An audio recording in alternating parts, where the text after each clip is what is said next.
in the Ministry of Education in relation to the incidents at the Clement Howell High School. It's the ministry's intent that we secure our students, provide adequate safety for not only them, but also the staff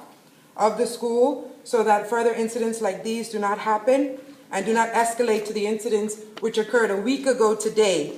in Sandy Hook, Newtown, Connecticut. As incidents that happened in Clement Howell can escalate, and it's our pledge and support that these incidents will not grow to any greater degree than has already occurred within the school. On the back of the incident at Clement Howell, the ministry, in conjunction with stakeholders, Mr. Speaker, held a workshop, a two-part workshop yesterday, in which we looked at the short-term,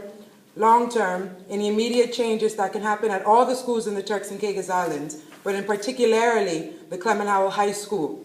It's the ministry's obligation that we seek to reduce the overcrowding that is occurring at Clement Howell, given that it's the largest school in the Turks and Caicos Islands, and we have several proposals on the table in relation to developing a new high school on the island of Providenciales, as well as an interim solution of breaking up the Clement Howell High School and moving certain forms to another location.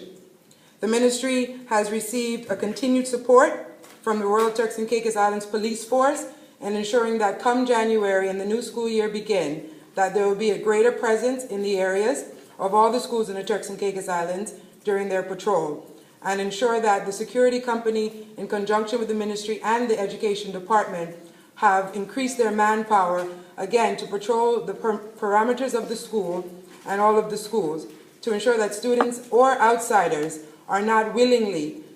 breaching the security codes of throwing items over the fences and leaving them there, which can endanger our students. We must remember that the Ministry of Education, Youth, Sports, and Culture have a firm mandate to not only protect and engage our students, our young people, but to ensure that they have adequate resources, materials, and programs to facilitate a well-rounded growth and development. In February, we'll be holding the national consultation on redeveloping our education policy moving forward, and it's my government's intent to ensure that elements of this education policy will be well-rounded and will encompass all areas within the ministry, and ensuring that our young people have an adequate voice, have opportunities for growth and development into sensible and honest, hardworking members of the Turks and Caicos Islands society. We move on to the community college. Next month, I will be attending a seminar in Trinidad with the Chancellor of the University of the West Indies, looking at branding a section of our community college. And we'll be working with the